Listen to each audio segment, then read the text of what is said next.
Welcome everyone. I now call this meeting to order, the board meeting for the Wiseburn Unified School District for July 21st, 2022. Thank you for joining us. I want to thank our cabinet, our volunteer board members. Thank you very much for being here. And of course, all of you at home enjoying your summer, we hope.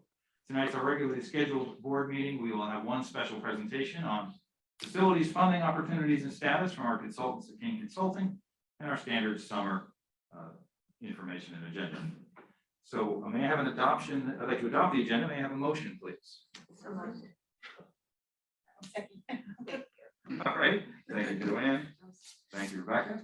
All in favor? Aye. Aye. All opposed? Motion carries. Let us now move to our flag salute. Dr. Hardbeck, thank you. If you would. Stand, hand on your heart. Yeah. Ready, begin. I pledge allegiance to the flag of the United States of America and to the republic for which it stands, one nation, under God, indivisible, with liberty and justice for all. Thank you very much.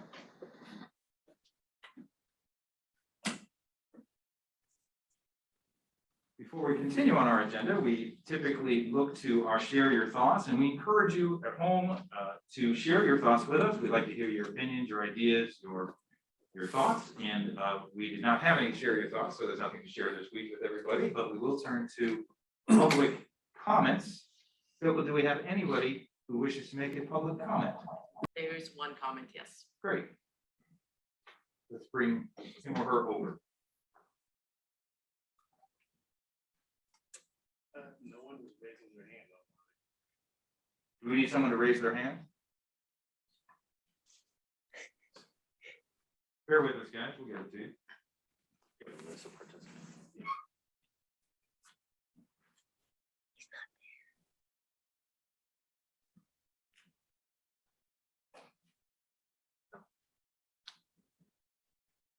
You're not having anybody for public comments. No public comments? I don't see it. All right, well then, no public comments. But we will then move on to our special presentation, CalShape and King Consulting. Dr. Silvers, you want to introduce this for us? I would love to. Microphone? Actually, yes. I would love to. And I don't know that I saw them on the list either, Jason, but we'll bring them over. Anyway, I just wanted to really thank and welcome King Consulting.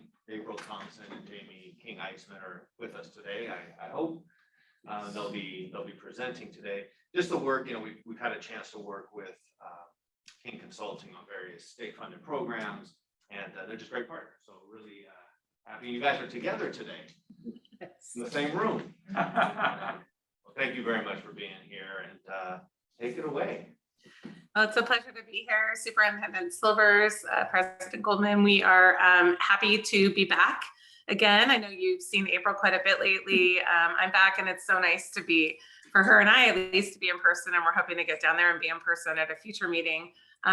If we are able to, I'll go ahead and share my screen. We put together a presentation for you tonight to discuss your funding opportunities. There you go.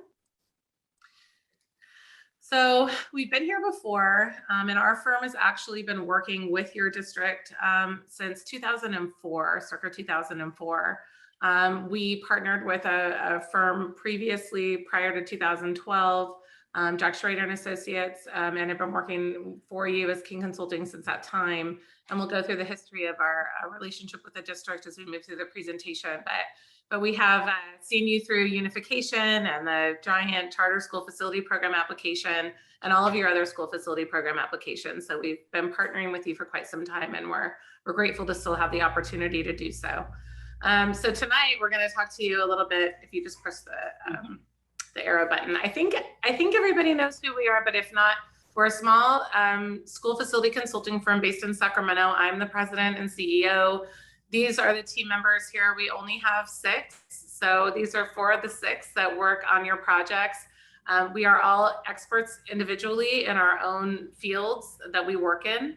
And then we team up together to work on your individual projects as they come up. So we pull people from the team to partner to work, for example, April's the CalShapen financial audit and expenditure reporting expert. I'm a strategic funding expert in eligibility. Evelyn does the state funding applications, and Rob does the demographics and planning. So we purposefully have kept our firm small so that we could stay really client focused and build those relationships to last multiple years, because capital facility planning takes a long time.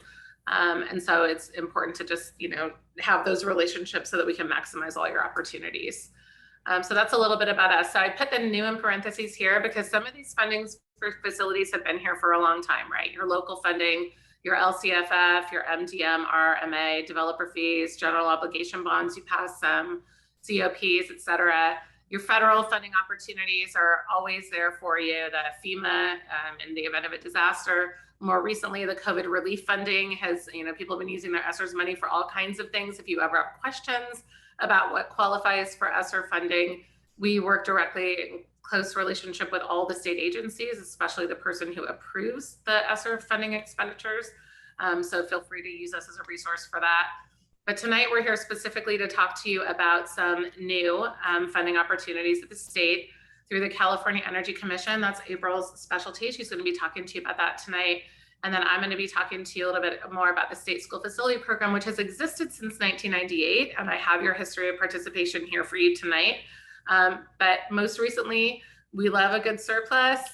The surplus at the state, the governor allocated almost $7 billion out of the general fund back into that program, which has been working at a deficit. And actually there's been applications received beyond the Prop 51 bond authority, but the money that's going into it is going to cover all of those applications. And there's actually going to be new money available for the existing programs, and then money for a new kitchen infrastructure program as well, which I'll talk about.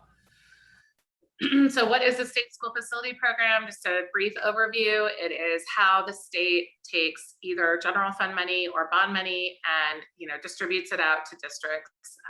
It's administered by the Office of Public School Construction, and it is overseen by the State Allocation Board, which is made up of members of the California Department of Ed, Division of State Architect, Department of Finance, and various state legislators. So why is it so complicated to get state funding? Well, everyone knows about bureaucratic red tape, and anytime you go in for funding, you're going to have to get one or more agency approval. So California Geological Survey might have to get involved. If you're putting down new classrooms, the Department of Toxic Substance Control might have to get involved. If there's remediation of soil to do, the Division of State Architect has to approve every plan set that you put forward to construct. Schools are the second safest buildings in California, second only to hospitals. The California Department of Education is going to want to review the plans for programmatic purposes and student safety. And so there's all these different agencies that require, these aren't all of them, these are some of them that require approval for state funding, and then their individual regulations are also always changing. The timeline, and I'll show you in just a minute, it can take, there are some applications that you submit, there's funding available now, and so you can submit today and see money in a year. There's, first in, first out programs. The state is very far behind on processing applications. So you could put your application in now and you won't see funding for 3 or 4 years. And with staff turnover at districts, people, move in and out, there's turnover to have, somebody who is watching those applications and moving those through the process is really critical. And again, there's frequent regulatory changes and there's annual changes to eligibility. So every state program has its own calculation of eligibility for your specific schools and capital facility projects. You have participated, so the state school facility program, think of it as like an umbrella, and under that umbrella, there are various different pots of money and opportunities for funding. So there's a new construction program, which you've participated in, and that's for building new classrooms and ancillary facilities. There's the modernization program, which you've participated in. That's money to modernize existing facilities.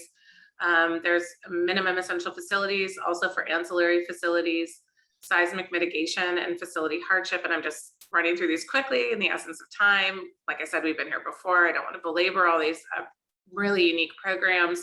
But just to give you an idea, you participated in the Career Tech Ed and the charter school facilities program. And then there's the new program, which is the full day kinder, transitional kinder and preschool program, which is funding available to either rehab or build new classrooms to serve all of those 4-year-olds, that unfunded mandate the state gave you, that you now have to educate all 4-year-olds, and that's rolling out over the next 3 years.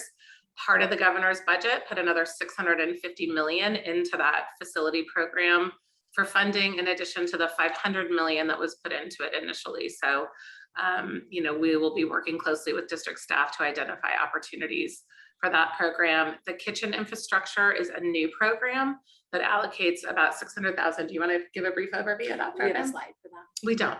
No. Mm-mm. So the kitchen infrastructure program, it's got 3 different components. It'll start with some $100,000 grants, and then it will they will release portions to LEAs depending on your number of meals served in October 2021, and then the remaining amount will be eligible for LEAs to submit applications for. And this, what's really great is it's going to cover the eligible expenditures are not only your kitchen equipment, but also the infrastructure. So if you are putting in, you know, upgrading your kitchen and not only, you know, putting in new stainless surfaces, but also upgrading your appliances, it also takes into account the infrastructure that might need to go into that. So we're working with the state agencies as they build out the guidelines for that program. So we'll definitely have more information for you as that builds out. Typically, from the time that funding is allocated from a state bond or from the general fund, if it's a new program, it can take anywhere from 12 to 18 months to have those regulations drafted and the program to roll out its first funding opportunity. Typically, they do that in cycles. So we'll keep you posted. We're anticipating sometime next year. That would be an opportunity for you. Jamie or April, is that a K, this is Neil, is that a K through 12? Correct. opportunity? Yep. Great. Yep. So the process for funding applications, and I think in your copy of your presentation and your agenda, we had much more detailed information about each program, and I'm happy to answer questions about those. I could talk all night about the state funding programs. So if you have questions, please ask. But in the essence of time, I really wanted to highlight the process rather than focus on specific programs, because that's when we delve into those specific programs, we're really looking at what are your projects and what's your eligibility and how do we map that out into a strategic funding plan. And then we bring that with district staff back to the board. So tonight I wanted to give you an overview of the process. So about 10% of the process is just confirming if you're eligible for any of those programs for a funding opportunity. About 35% of our time we spend preparing the actual funding application. So gathering all those state agency approvals, working with your architects, working with district staff to be sure that you're following all the proper procurement that you need to do to be able to access and to keep that funding. April and I always joke, like, I get you the money from the state and she helps you keep it because she knows everything audit and expenditure world. Once your application goes in, the state will pick it up for processing, depending, and that timeline varies depending on the program. And they will process it. There's a back and forth, a 15 and 4-day letter period where we're engaging with the Office of Public School Construction and they're asking questions. Their plan verification team is looking at the plan sets. They're asking us questions and we're coordinating that with the architect to make sure that everything's aligned. And then it goes to board, gets approved, you get your money. And from the time you get your funding, if it's an elementary or middle school project, from the time the money hits your bank, you have 3 years, or your account, you have 3 years to submit all of your audit and expenditure reporting if it's elementary or middle, and 4 years if it's a high school. There's 2 different processing timelines depending on the program. So, for example, the modernization and the new construction programs are a first in, first out. And right now, it used to be that you submit your application and within 90 to 120 days, the state would pick it up and process it. They're about 3 years behind right now due to COVID, just due to being short-staffed, due to the lag time between state bonds, and they really went down to kind of a very limited number of employees. So they're picking up the pace, and there's been pressure to them to pick up the pace, but that's about what it is right now. for programs that are first in, first out. So you submit and you're behind everyone who got in line before you. Then there's accelerated timelines for programs that have funding rounds. So like the CTE program, the Universal Transitional Kindergarten Grant Facilities Program, the kitchen infrastructure, we imagine will be, those applications will be immediately picked up and processed. Many of those that have a funding round are competitive and are dependent on multiple different eligibility criteria. So the timeline for first in, first out right now is you submit in year 1, year 3, they get picked up and processed. It's about another 12 months to funds release. And then your audit can be as far out as 7 years from today, from the moment you submit. April, you want to talk a little bit about A&E? Yeah, so with A&E, I mean, as Jamie mentioned, you apply for the funding. Once you get it, then the A&E is on the back end normally, and that's how you ensure that you get to retain all those funds. Normally our approach, if we're going back for something like a modernization project, we try to line up everything that you need for that audit and expenditure reporting as you do your project or throughout that, that application period. So, the goal is to shrink down that audit period so you can close out your projects faster. And so every year on the anniversary of your fund release, you would have an expenditure report that's due. And then once you submit that for final, then you engage your local auditor to finalize that closeout process. We like to shrink this timeline as much as possible. You have, like, again, staff changes. We have one district where they had a new project manager come in who just found a box of old files and threw the whole thing in a dumpster, and a little bit of a nightmare. So, as much as we can do on the front end to get everything kind of wrapped up and ready to submit as your funds are released, even better. So who helps districts? So there are districts who have in-house staff who navigate these waters on behalf of the district. Typically, those are larger districts that have kind of an entire division of people, because as you can see, it's really not possible for one person, and I've been doing this for over 20 years, to be an expert in every single step of that process. So more often than not, districts will contract with outside consultants. So I wanted to put together, you have been very active in the state school facility program as we've worked with you over the years.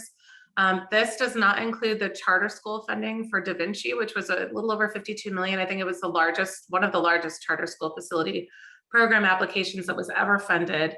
But you did establish your eligibility very early on when the program started in 1999. And you have accessed, almost $16.5 million worth of state funding since that time. All right, April. Well, I just had one very brief slide to talk about CalShape because this is at my third time before you to talk about CalShape, so you probably are a little bit sick of hearing about it.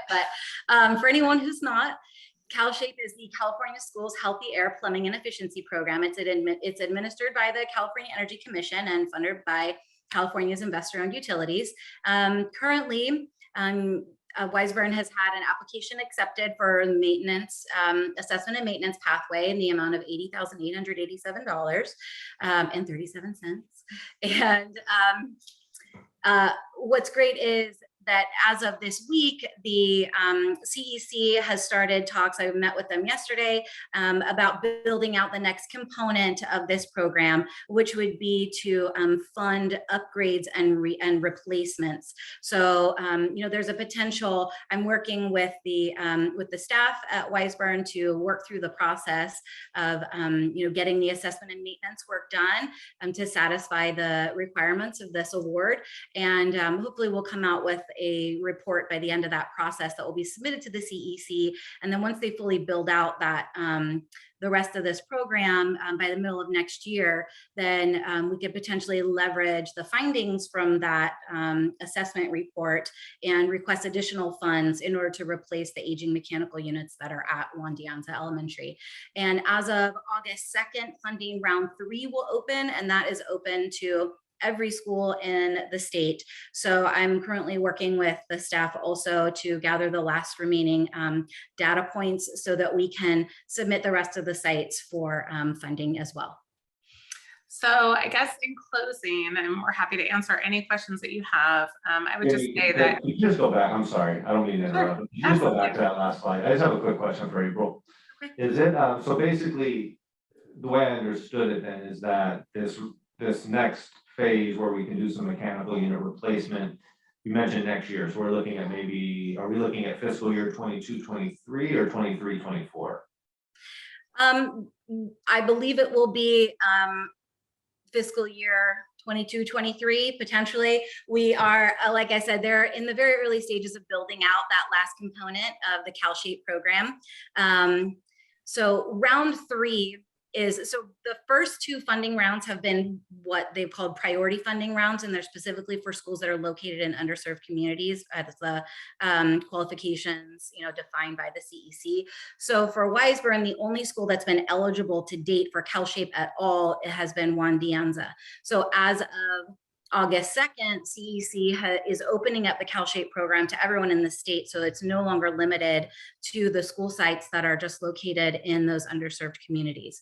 So that's round 3. It's really, as far as the capacity of the program itself and the application that we're doing, it's similar to rounds 1 and 2. It's just open to more schools. And then as I work through the process with the CEC and other stakeholders to build out that replacement and upgrade funding, I will keep you informed as far as the timeline for fund release on those in the process. This is Neil. I have a question. Maybe for Dr. Silvers first. We have an agenda item where we're approving some investment with them. I believe it's for this and other services. Can you address that? Yeah, I think, Jamie, you were gonna talk a little bit about that, I think, is that right? Yeah. So, it is not uncommon for school districts when the state is kind of out of money for the state school facility program to take a step back, hit the pause button, and wait until new funding becomes available. And so what we've been talking to the district about these new opportunities. There's funding that's available now. There's going to be funding available for kitchens. There's additional funding for CalShape. And so, our job really as consultants, and what we're proposing tonight, is to be able to calculate your eligibility, update your eligibility for things like modernization, which is site specific. You can spend anywhere on anything. It's also reimbursable. So if you've done work recently when the state was out of money, but now we can go back while the state has money and get you in line to get reimbursed for some of the work you've done, or to get you in line for some of the work that you want to do. We would calculate your eligibility and then work with district staff to match your eligibility to your projects and start preparing some funding applications to get you in line to capture some of that funding. So I believe that's the proposal that's in front of you tonight, is for that and for the work for April to be able to continue the work she's been doing with CalShape. So just to clarify, Neil, I think that answers your question. Is basically it's more all encompassing than just CalShape. I just wanted to know everything that included. Yeah. So it'll be anything that we wanted to be in a position where we could capture any funding that was available, and so we want to work closely with Jamie and with April to jump on those opportunities when they come in, and then certainly we can provide regular updates to the board as we're able to be eligible for these funding sources. Right now, CalShape's really our focus. Oh, I have a question too. The funding for kitchens, in order for that to apply to Da Vinci for the kitchen that we've been talking about, trying to get finished for years, would this funding possibly apply to that also? Potentially. I mean, when, the governor's budget just passed in June. And so, this funding has been allocated for scratch and speed scratch kitchens. We don't know what the regulations are going to look like. So part of what we do, and our job is really just to leverage every opportunity for funding for you to match with your local money. And that's what our passion is. That's what we do every day. We will work closely with the state agencies. So we will go, the Office of Public School Construction will have what they call stakeholder meetings as they're writing those regulations. And, we will advocate for, if you want us to advocate for that funding to be available for charter schools, then absolutely we will advocate for that. If we want to advocate for that funding to be reimbursable for maybe some kitchen work that's already been done, then we will advocate for that.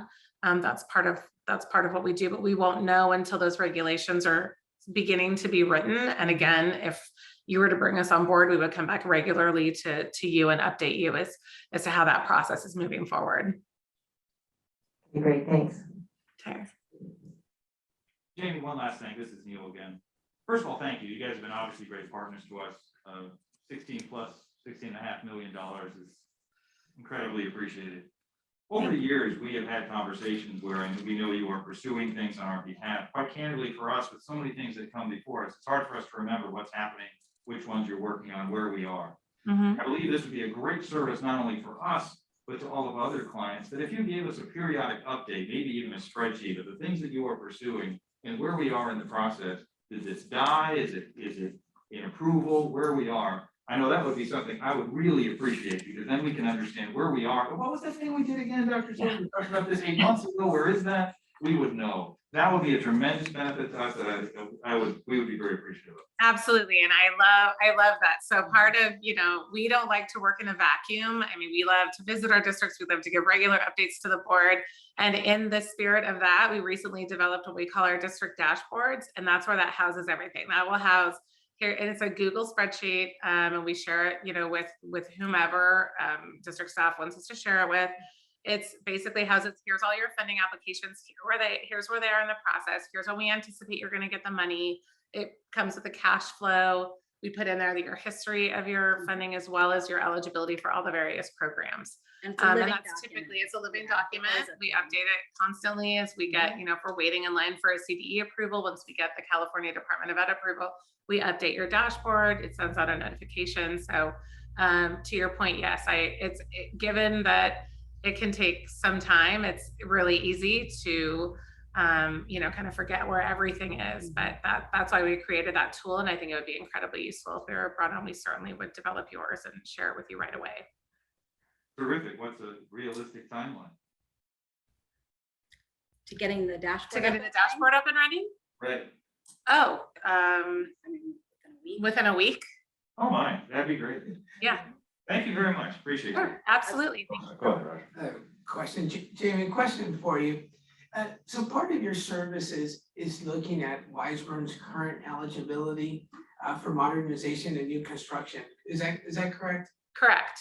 Okay, so essentially you would also be helping us to get ready for a potential, if at some point the state goes for a new statewide bond and they do have monies available for us to start looking ahead with our eligibility.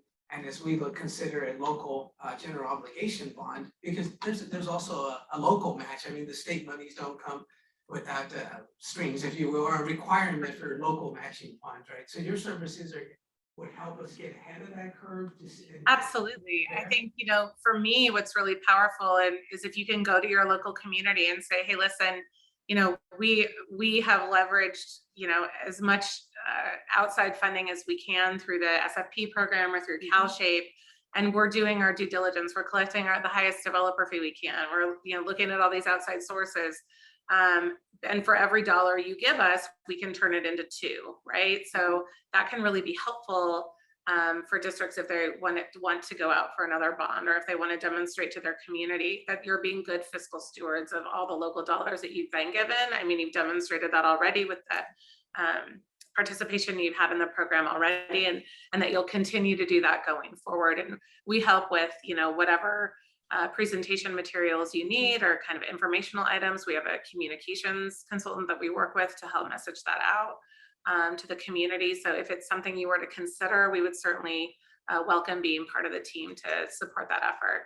It also, once you're submitting applications and you're demonstrating that you have this eligibility, and also we're members of the Coalition of Adequate School Housing. We work closely with everyone there. We participate in their webinars, and we're strong advocates for school districts and school district facilities. There's never enough funding. And certainly, all of the eligibility calculations and the applications that we submit continue to demonstrate to the state that there is this huge need, right? So for example, the unfunded mandate to educate all 4-year-olds came with a $15 billion price tag, and they allocated $600 million for it. So, there's a lot of pressure on the state to continue to put money into that facilities program, because, even now that there's 1.15 billion, it doesn't come close to serving the true need for those special students, those little ones who need their own special playgrounds and special bathrooms and, drop off pickup areas, et cetera.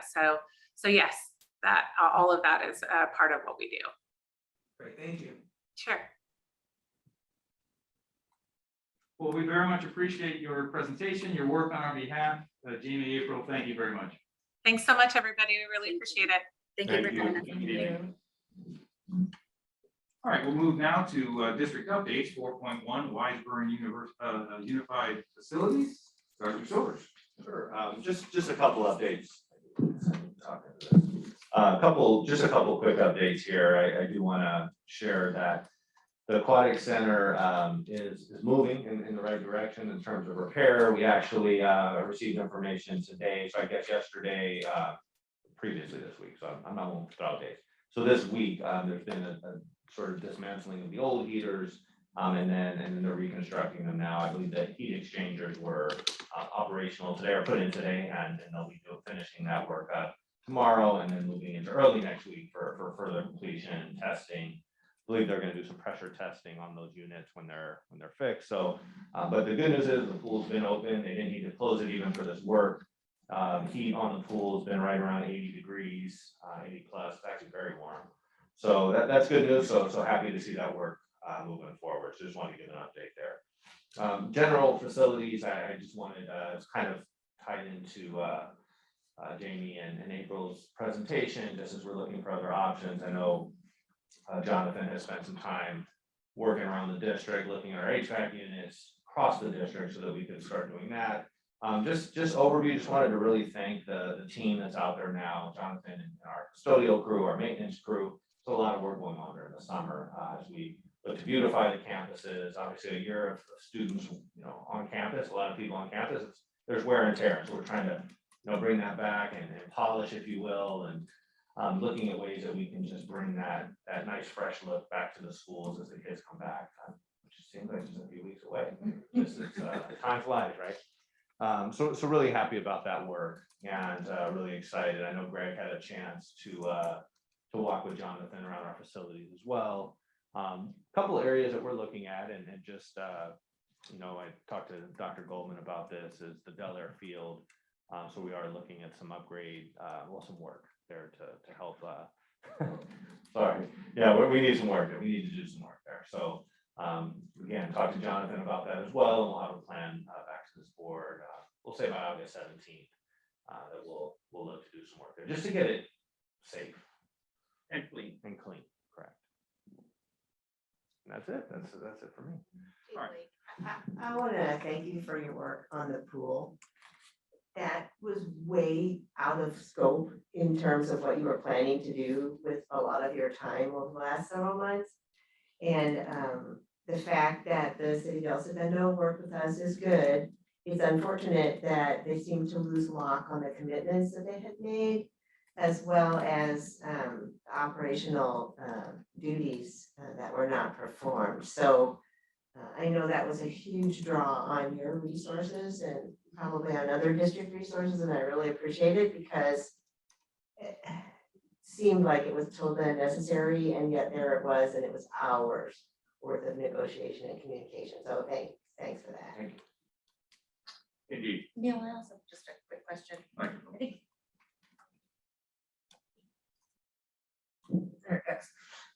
Just a quick question. I think we had talked previously about maybe some maintenance at the Dana sites, at the baseball softball fields, like putting down some dirt. Is that something that you're also looking at this summer, or? So thank you. Sorry, Rebecca. Yeah, I would have touched on that. I think that, but I am meeting with, in fact, soon, within the next few weeks, I'm going to be meeting with Little League leadership. There's been a change in leadership. And so I know Brianna was working on setting a date. And the reason why I say that is because I know the Little League has a wish list, but they're going to work on some things that they want to, so I'll have to bring to this board some. I know there was some discussion on maybe some seating arrangements, some upgrades to maybe a table of some sort near the snack bar. So there'll be some other facilities items I bring back, and with that, maybe we'll just work together on how we balance that work out to include resinking the bases. I know there needs to be some work. Some of the bases are shaky and not real solid don't have a real solid footing in the dirt. So we are looking at that. We do have early estimates on that, but nothing to bring yet to the board. So next meeting, I suspect I'll have more information. Thank you. Okay. And one more on Dana. We aim to be responsive to our community, good community citizens, good community neighbors. To that point, Dr. Silvers, I want you to address the netting. Oh, right. Split up. Sorry, that was, so we did have an issue with soccer balls, being kicked over the fence, so it would be the northernmost fence of Anza. And they would fly into 120th and then even into some of those residences that are across the street on 120th. And I guess it's not ISIS, but just east of ISIS. And so we ended up, thanks to Jonathan, he did some work on getting a good bid to increase that netting by about 10 feet. So we hope no more soccer balls fly over that net, and we're able to be, responsive to what we know is an uncomfortable situation for community members there. So hoping to alleviate some of that discomfort and provide that extra safety net. Perfect. Any other questions, since we're talking about fields and stuff? As fall approaches, we'll be starting soccer again, I imagine too. Is August a closed month for the fields again this year? So we have not officially closed it, but we have very little activity on them. In fact, let me look into exactly what usage we're getting on the field. I have to say I don't know yet, so I'll have to do some digging. I think AYSO likes to use it that third week in August, and then because our season starts real early in September, I believe. So I don't know if it's a complete dark week. I know we've been very light on the field end of July into August. So we were trying to figure out from a recreation committee what that good time off is, and maybe end of July, early August, because come end of August, really it's starting to ramp up again for our AYSO program. So, I think that may be some long-term work. I'm gonna have to work with that recreation committee a little bit more specific to that timing of those fields. So yeah, I will do that. I have another field question. It has to do with when we were talking about safety at the end of the school year last year. We talked about the fact that the keys for the locks on the Dana field are widely distributed, and I wonder if there was any action taken to take care of that as school looks coming to start in the future as well. So we will have brand new locks on all those gates. We are cutting all of them. There was other work we needed to. It's in a line of to-dos. It has not been done to date yet, but it will be done prior to the start of the school year. And then any other groups that use it, we'll just have a different mechanism by which we go about checking keys out and bringing them back in, or recollecting them at the end and making sure that we run into a lot of issues with that, because I think you're right. We had 27 keys out at one point. You end up That we knew about. Right. So, and then you have a lock that's left open, and so it becomes an issue. So we're trying to figure out the best way to monitor that, a system for that. We think we'll get there. We know we'll get there. We think we'll get there sooner, but definitely cutting those locks, replacing them with different locks, and then being just more judicious about who gets the locks and how that, who gets the keys to unlock the lock will be. I know maybe I'm left field here, but biometric locks would prevent anybody unauthorized from using them. Is that an option we can explore? Sure.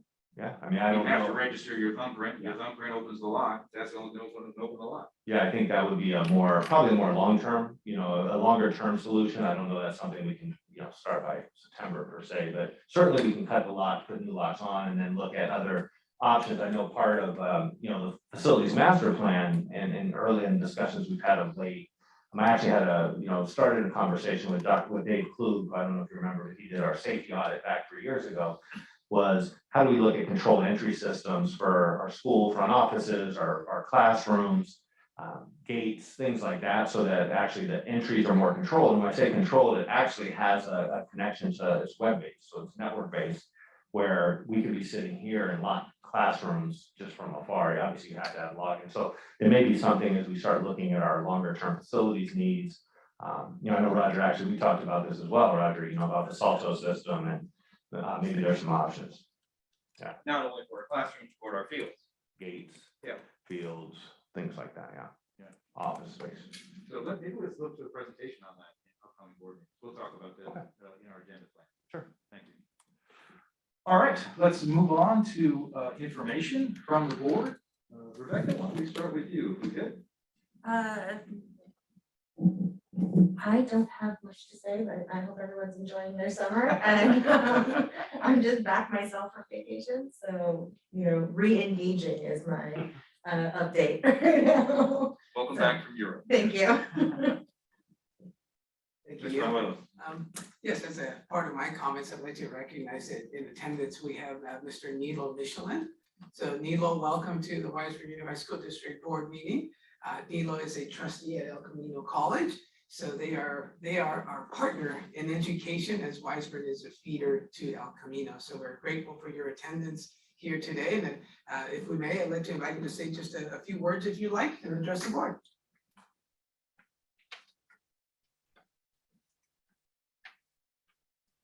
Thank you, Roger. I just wanted to say hi. We just went through a lot of graduations and we're recovering. I know you are too. So I'd like to compliment the president for running the quickest meeting I've ever seen. So congratulations. First of all, I want to thank my neighbor Vince Bravo for giving me a tour of Da Vinci High School. And as a teacher, I learned a lot and it was very impressive. So thank you very much for that. And just tell you a few things that we're doing the dual enrollment program at Da Vinci High School. We look forward to continuing that. We're also proud of our South Bay Promise, which provides 2 years of free college to most of our students. We have the honors transfer program, which guarantees you transferring to colleges and universities if you follow the guidelines. So the deadline for that is July the 21st. But we also have a career program, 36 career-specific programs, including nursing programs, fire academy, police, Explorer Academy, architecture, and a lot of other programs. So our fall semester classes start on Saturday, August 27th. I look forward to continuing our partnership with Wiseburn School District, and I'll leave my cards if you want to contact me regarding any issue. Thank you for the partnership. Thank you, Neil. Appreciate it. Thank you for joining us today, Neil. Much appreciated. Thank you. Great to see everybody. Final comment, I did want to say also, Blake, thank you for all your due diligence in working through the aquatic center. And it's nice to see it come to a resolution here to have it fully functioning and back in operation here. I also did want to share that, as Wiseburn Unified, we have fully honored the agreement that we've had with the city by contributing the $40,000 per year, which today we've contributed $160,000 to that fund. The repairs are approximately $169,000. So There's almost SB-ish. So I really wanted to thank the Wiseburn community really for funding the repair, because those monies are coming from Wiseburn Unified and it's coming from our students' ADA and the programs, but that is a part of the agreement that we had that made the pool possible. But so I wanted to really express my gratitude to the Wiseburn community, because that is where the monies are coming from to effectuate this repair. So again, Blake, thank you for that. And thank you to the Wiseburn community for their contributions and always supporting of all the efforts that we do at our high schools and at our elementary schools. That's all I have. Thank you, Roger. Sure. Hello, folks. Good evening. I wanted to say a couple things. One, living close to Holly Glen Park as I do, those of you in the neighborhood who have seen Holly Glen Park recently may not recognize it because the playground is completely leveled, it's gone, and the new surface is being installed. The trees around the perimeter have been removed. A lot of trees internal to the park have been removed. It looks like giant gophers have dug up the park because they're putting in new sprinkler systems. So it's really going to be a showpiece for our community when it's done. I took a picture of the sign that shows where the funding's coming from, and it looks like it's something called Measure A at the county, state. I'm not quite sure exactly the funding. I know it's not Wiseburn funding. And so, of course, look forward to seeing when that opens. The scheduled opening timeframe is October-ish. They're going to dig up the basketball court. They're going to redo and restripe the tennis courts and so on, put in a pickleball court, which seemed to be a neighborhood request. So our community is being upgraded in a great fashion for our folks, for our students, for our kids, for our families. And it's going to be a great upgrade and a real addition for us to use as a community. So if you haven't been around Holly Glen Park recently, take a look because you really won't recognize it. I also wanted to thank Vicente for the cooperation. I happen to do some work with Millennium Space Systems, and the relationship between Wiseburn and Da Vinci and Millennium Space Systems is so positive. There's so much cooperation in terms of sharing, sort of looking out for each other, and sharing parking when possible, supporting any security needs from one side or the other. So I know that the Millennium folks are very grateful, and I think it has benefited the district as well as Da Vinci. So I just want to say thanks for that. I'm going to give you a heads up that Millennium just got approval from the city of El Segundo to install a perimeter fence, which they've been needing to do for a while. The permit's been pending for about 6 months, and I think we just got approval for that. So I'm sure Darren will be explaining things to Vicente and to Jonathan, but there'll be some changes with that too, which will benefit everyone as well from a security and a parking perspective.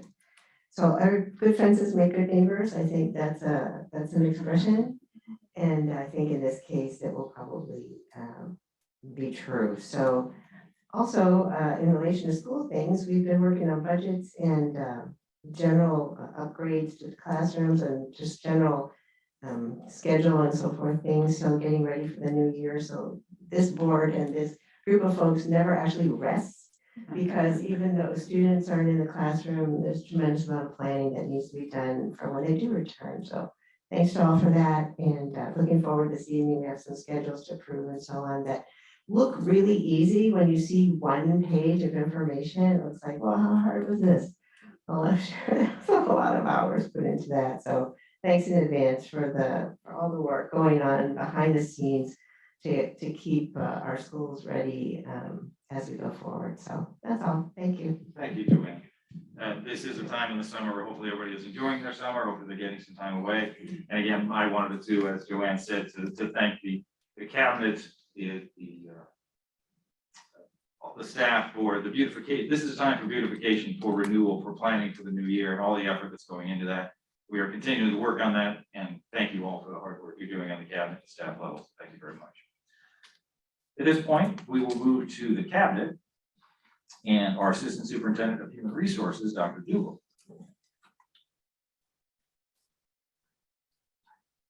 Thank you, and good evening, everyone. So HR has been busy with processing and recruitments. So we are in the process of just completing multiple interview rounds and processing new hires. And we will be coming to the board at the next board meeting for recommendation for candidates for the elementary teaching positions at ANZA. So we look forward to bringing some new staff members on board for that. We are in the process right now of recruiting for a middle school math and a middle school science teacher at Dana. And so letting everyone know, if anyone's interested and has a science credential or math credential, Dana is a great place to be a teacher. And our August recruitment is really going to focus on our instructional aid support that we had brought up in June as well. So each of our TK classrooms by mandate will have an additional instructional aid in the classroom along with the teacher. That's part of the new mandate. And we are also, to support small group instruction in our primary grades as we extend our school day, we'll be looking to have instructional aides in our primary classrooms as well. So we will remain busy in the world of HR for the rest of the summer and into the school year. Thank you and good luck. Any questions? Just one about the instructional aids for the elementary classrooms. It's not, you're not looking at one-to-one, right? It's gonna be something. Yeah, so TK will have one in each classroom, but the K through third grade, we are looking at different staggered schedules and such to ensure that each teacher has support for that small group instruction. But we will not be able to have an instructional aid in every single classroom. Oh, excuse me, this question, Nisha, are you having any luck soliciting for chief business official or for chief financial officer, however we're calling that position these days? Yeah, so we have reopened the position and we have flown it in our usual place, which is EdJoin, but also through AXA, CASBO, and the FICMAT organization, which are all kind of big organizations when it comes to the CBO recruitment. So we are hoping As folks are returning from their summer vacations and are looking at job posting, that we are able to recruit a highly qualified and skilled candidate for the position. I think too, Greg is doing some outreach as well on trying to, we're just pounding the walls here. Well, and I want to thank Greg for all his hard work for us too, even though we are grumpy sometimes. And perhaps confused. Don't see a thing. Thank you so much for stepping in during this time, because it has been such a great help and such an important part of our planning and our understanding of how we work and what our future is. So really appreciate that. And I know we need to fill that position, and you're probably ready for us to do that too, but it is with much gratitude that you've been here. Appreciate it. Well, thank you. And I don't know if at this point, Dr. Google or Dr. Silvers, I think at this point, we're looking at a director of finance and a different model. So if you want to address that at this time. You know, can we bring that back? I think Sure. it may be just so I get it right and make sure it's All right, clear, fair. because otherwise I'll have to correct myself later. So No problem. let's bring it back. And actually, I just wanted, just so that numbers are accurate, because that was a great question, Rebecca, on the one-to-one, and just so the reason why the one-to-one is at TK is, is basically we're receiving this, $1.3 million in, I'm sorry, the $2,813 per ADA for TK as part of the governor's budget. So that actually offsets the cost of the one-to-one. We're not funded for that in the, there's no additional funding for that in the upper primary grade. So we have to, it's a little bit more restrictive. Thank you. Thank you, Dr. Google. Our Assistant Superintendent of Services, Dr. Harvick. Thank you. Good evening. Just want to give a quick enrollment update. We are about 18 seats up from where we were last year, 18 students up in our enrollment. So we're doing really well. We do have openings in certain grade levels. So I want to say we're open for business. Any family that is interested in enrolling in our district should come to the district office during July and then to the school sites in August. But we feel very, historically, we looked at our numbers and we do expect additional enrollment in August and a little bit in September. So we're looking forward to that. We're gonna have the signs over the street next week, right? The signs over the Yeah, street. over Not yet. 120th. Not yet. We feel very, very happy. We're proud of this because, we started those twilight tours this year. We had to kind of root around with so many restrictions. So we feel very strongly. And also, Wiseburn is a great place to go to school. So we know everybody wants to be here. And also, before you move on, Yes. do you know which grades are the ones that have a deficit?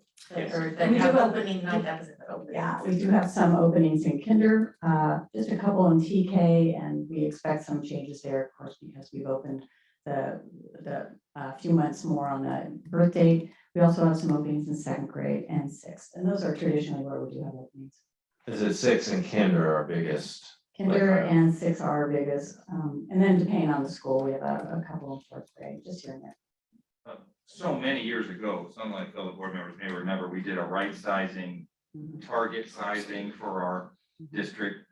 I think we've talked about revisiting that at some point. I don't know if you have revisited that and to that point, not only where we have opportunities, but do we have any bubbles anywhere that we should be conscious of? Yeah, I think so. You want to speak to that, Eileen? Do you know about the right sizing document? I do know about right sizing. We use that base number as our cap where we want to aim for. And then anything over that, we're really careful with. We look at any numbers that would go over that limit on what we sell in those grade levels. So for instance, at Dana, you might say our idea is 320. That would be a perfect number, a right size for that school. And when we have to go over that, we look at it carefully. So we do see an influx sometimes in seventh grade. Families come over after graduating from sixth grade in their district. They prefer to come to a school like Dana. And so we do see an influx in seventh grade. So just to provide more context on that document too, is that was at a point when we were at 25 plus. So the idea was to bring down that number, or potentially start through attrition, bring that number down to something that was a little bit more kind of within the range of what was desired at the time. Well, we're focusing now on, we're below that number. So the goal is to actually increase. So I think, our right size would be, 32 in a classroom from fourth grade through eighth grade at minimum. And then, you have your 1 to 24. We're pretty much cut to that 1 to 24, your primary grades through third grade. So, we're below that number, so I think the right size is actually to add more, and as we start seeing that, if we can get to that point, then we build that back down, or try and draw it back down, but hopefully that's our problem this year. It was between 24 and 25, or 24, 80, 90, something like that. It was something like that. It was like, I think we even hit 2507 at time, we were over single digits, over 2,500, and there was concern, maybe, Dana, I think was at almost closer to 1,100 even, or getting real close, 1050, 1040, 1050. So we wanted to make sure we brought that back down, which we are. And I think we just need to push that sixth grade. Sixth grade is definitely a challenge. It's an area of need. And Dr. Goldman, we do not, I know what you mean by the bubble, we did have that bubble, we do not have a bubble right now. Right. Yeah, Great. nothing. You had an 8th grade class. Actually, I think that 8th grade class might have been We're at, right, it was. 347. Yeah. And then, I'm sorry. Good, no, just good news. It is good news. And I really want to thank Alicia Galindo and Margarita Cisneros for handling all of our enrollment needs. And especially because they're all online now. So very easy to enroll in our district all the way around. Tomorrow we end our 2022 summer school program. Just a special thanks to Janae Jeffrey, who was our principal this year, the office staff, and all the teachers who worked for 4 weeks with our students to extend their learning. So we're very happy about that program. It went very smoothly all the way through. So that's great news. And then other than that, we're just working on professional development, professional learning opportunities for our teachers when they come back. Those plans are almost set, and we'll be coming back to you at our next meeting in August to lay out the whole plan for you and explain our thinking behind that. I think, can you remind us how many students went through the summer school program? So we had a total all in 180. Thank you very much. All right, thank you. Item 5.4, our superintendent, Dr. Silvers. Sure. I mean, I feel bad. Dr. Ingram's in the back. He's the only one that didn't talk. Do you want to say something, Dr. Ingram? Good evening. Sorry, I figured I would just write your name. Always good to see you. Thank you for being here. So yeah, just a couple of things. I mean, more things. I think I was able to share most items as they came up, and have a couple more items to add as the agenda items come up. But did want to say, I do hope everyone's restful, having a restful break, get ready to come back. It's amazing that we're already pushing August here, and kids will be back here soon. It's really time flies. Do want to thank Silka. I mean, Silka's just really to put together for today, and everything over the last couple of weeks has just taken a lot of support. So thank you for doing that, and for being here today to support this.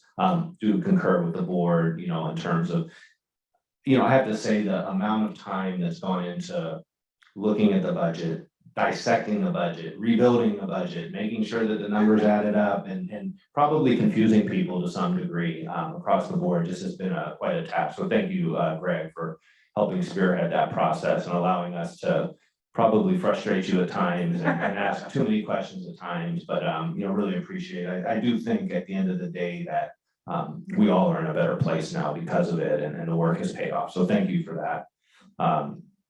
Also appreciate the work. I'm just going through, I'm feeling very, very thankful today. Thankful to, to Nisha and the work behind HR. I mean, as we get closer and closer to the school year, you start seeing these positions filled, and you see, we've had a lobby full of really eager, teachers that are coming in to start their careers in Wiseburn or continue their careers in Wiseburn. I've had a chance to meet them. I mean, it's a fun time of year. It's an exciting time of year. Feel really happy for the students that are going to be the benefactors of this, good work, and these just wonderful people. Eileen shared about enrollment. I mean, enrollment is always a challenge. It's a real stressor for us as we go into the summer. I think that, as we start getting closer and closer to August, really counting those numbers and making sure that an outreach is important, and constant communication with families. And so, Eileen, thank you for that. And, when we start looking at all this money that we're going to get, that we'll provide to the board in a more formal presentation at one point very soon, you start realizing there's plans, and more plans for this one-time money. And so we'll be spending the next, month and a half really working those plans out. Some will have to, kick off until as we go through the next year. But for the most part, there's just a lot to do. And a lot of that falls on ed services. A lot of that is based on the curriculum and programs and textbook adoptions and all of that. So just want to, thank the people that are doing that work and supporting that work. So appreciate that. I think that's it for me today, Dr. Malone. Thank you to the board. I mean, you have really, really been, instrumental in helping us, and supporting us through this process. I think as we start a new year, I really feel real grateful for all of you. So thank you. Can I ask a question? Of course. One of the things sort of looming in the community is that LA County may come back with a mask mandate, indoor mask mandate, perhaps starting as soon as a week from tomorrow, the 29th, that's the 29th. So if that does happen, can you, what's your plan to alert the community and sort of get engaged with that from the school side? You want to speak to, I mean, I can speak to the communication side if you want to speak to the.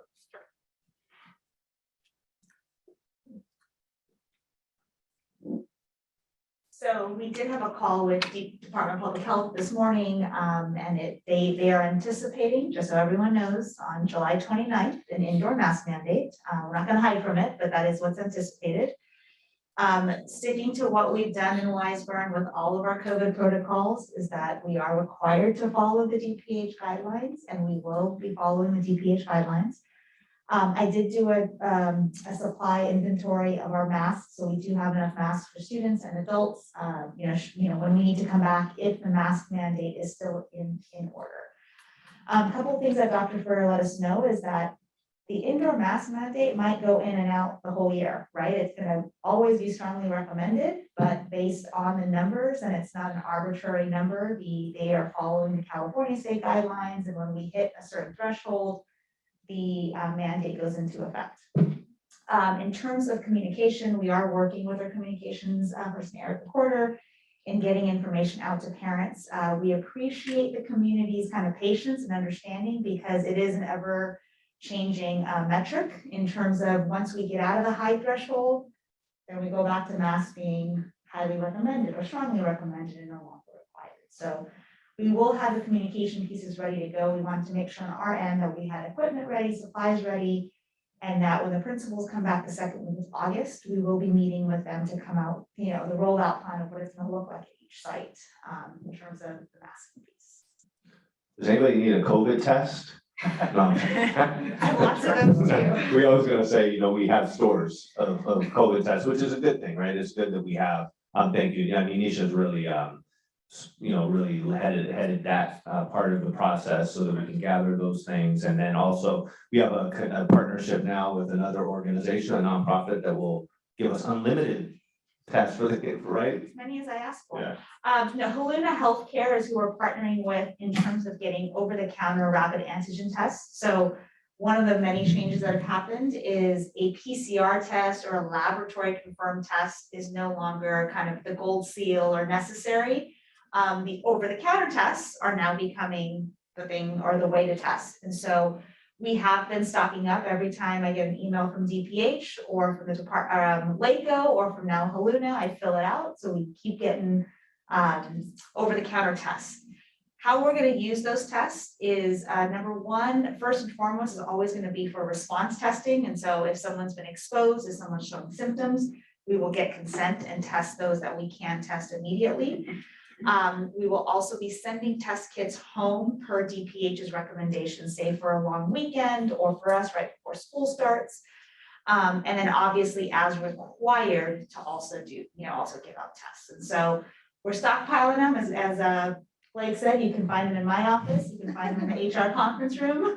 We are finding a safe, secure place to keep all these tests to make sure that when we do need them, we have them and they're ready to utilize. So I'm hoping that along with the guidelines will come whatever it is now that we're supposed to do if you do test positive for COVID, what are you supposed to do? How long are you supposed to stay away? How long are you, all these sorts of rules that, always seem to evolve and change, yeah. They did tell us they were going to be putting out a new protocol in terms of that. So do know anytime you test positive, you need to self-isolate. That's like the number one thing. If you have symptoms or you test positive, you're still going to have to isolate. It's this 5 to 10 day window that always comes into play. And so we are hoping there'll be more clarification on that. Okay, thanks. Because I know the families are just, everybody's kind of like, Here we go again. here we go again. So, yeah, thank you very much, Nisha. I think we had a collective, here we go again too, and after we heard the call today, I mean, it's like, here we are, right? But no, I mean, I think that we do feel, obviously, we feel much more prepared, we're much more experienced at this, unfortunately, you know, but we definitely have the experience to go through this and knowing the communication. A lot of our communication platforms are still, they're still, you know, still effective, right? So we just have to make sure that we go back and reassess when we communicated during these times in the past and just get that out there. Did have a talk with Erica today, so I know that we're in sync in terms of how that communication will go out. And we're actually looking at something interesting, which may, because, you know, as Nisha shared, there's gonna be this back and forth on masking, not masking, masking, not masking. We could probably align it to the holidays and post-holiday and that kind of thing. So almost looking at doing a sort of green light, red light, maybe it won't be that, but something similar to that as you go to our website. So on any given day, you can check, it's kind of like alert level, you know, when AQMD, you know, the error quality, so forth. But anyway, looking at different ways to be creative with how people get instant information about the current state. So. And just as a question, so this will be an indoor mask mandate, not playground or outdoor, right? Correct. Okay. It's indoor. It's Yeah. indoor. Now, one thing relevant for me is we're talking about budget and money and planning for the year. Of course, if you are testing positive, you need to stay home. And how does that work with ADA? Right? You want to talk a little bit more specific about, the question is, so if we have kids that are checking in and out, I mean, I understand it from a, you know, from a higher level, but just sort of, if you have kids that are missing more or less, you know, based on COVID or having to quarantine for 5 days and things like that. I know independent study plays into part of that, but what is the impact on ADA as we saw this year? I think we saw a pretty steep decline. Right, so, you know, the state is migrating back to the Great, basic. if I may. I'm sorry. So folks at home can hear. Thank you. In my observation, the state is migrating back towards the ADA rules that we've had. If you're absent, there's no credit to the district. Not to say that if this next wave of COVID picks up again, there won't be a call for more COVID ADA mitigation. And we've been given some, as I've shared with the board. So I think the state is in a position of just saying, well, you're getting some relief now. You'll have some relief going forward. We'll see what happens. But on a day-to-day basis, if the child's not in school, then it's not a paid day. All right. Minus independent study. So there is the independent study. So we still offer, is that still gonna be in effect as well, the independent study if a child is out with COVID? It's the rules on it have changed, so it goes back to the typical independent study where a work is sent home and we retrieve it and so forth. And the teaching is asynchronous. In other words, we Okay, don't. so we're not doing online learning, okay, good, thanks. It's like a day of- Follow the bouncing ball. Thank you very much. All right. Did that answer the question, John? I mean, No, thank you very much, yeah. All right, we will now move to our action items, general 6.1, adopt resolution 22//23.01, proclaiming a local emergency, ratifying proclamation of state emergency by Governor Newsom dated March 4th, 2020, and authorizing remote teleconference meetings for the period July 1st, 2022 through July 31st, 2022. This is our motion to enable us to have remote meetings should we need to. Almost in. Second. Oh, yeah. I just want to have one Please give us clarifying. context, Yeah. because we thought this wasn't available, now we think it goes to Right. 2024, Dr. Right. Silver is helping us out. So it basically goes to 2024 unless the state of emergency is lifted. So as long as there's a state of emergency by the governor, we can do this month to month. It's recommended month to month until 2024. I mean, hopefully we're not in a state of emergency until 2024, but for now we're okay doing this. So can we revise the motion to state that if the state or that the governor has called for a state of emergency, that we automatically put this in effect? And just have it as a trigger? Do we have to ratify this every month? Instead of having this every single month, just put it on here as a trigger for 2 years and move on if Yeah. consensus with the board? Yeah, I mean, I think we can. I just want to, because legal counsel did recommend we do this monthly, can I bring that back? Can we maybe do one more meeting and then I'll bring it back? Let's do that. Let's Yeah, yeah. explore that. Okay, Thank sure. you.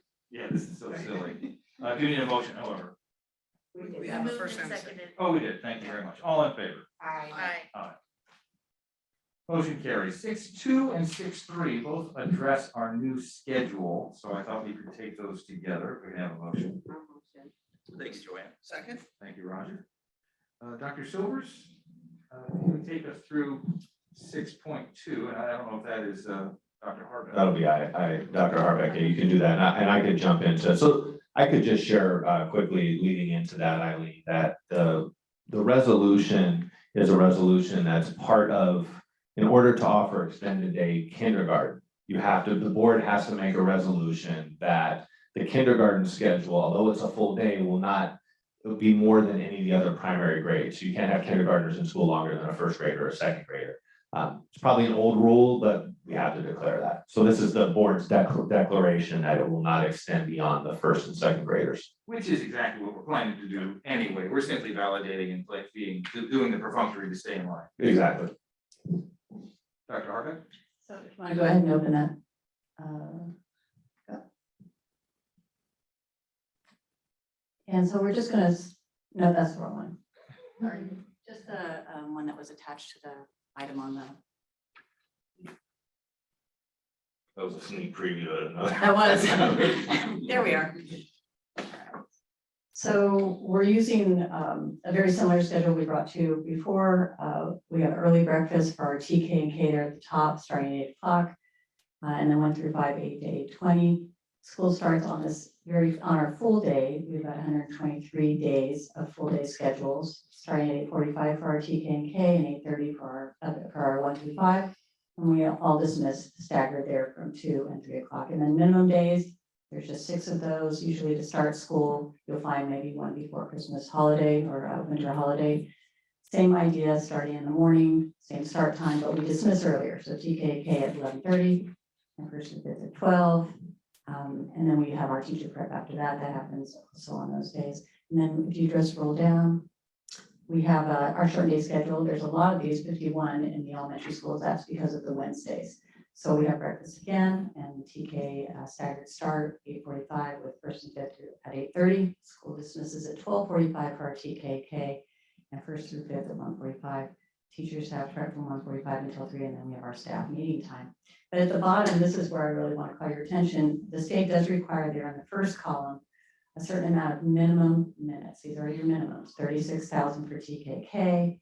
First through third is 50,400, fourth through fifth is 54,000. So if you go to the right, this is where we were in 21, 22, and those minutes are under at times, for instance, with grades 1 through 3, the state requirement because of our early bird, late bird schedule, which allowed us to have these kinds of changes in minutes. But if you look to the far right, these are the minutes that we calculated over on the right-hand side. We've increased from for each grade level by making sure that we have those dismissal times that we shared with you already.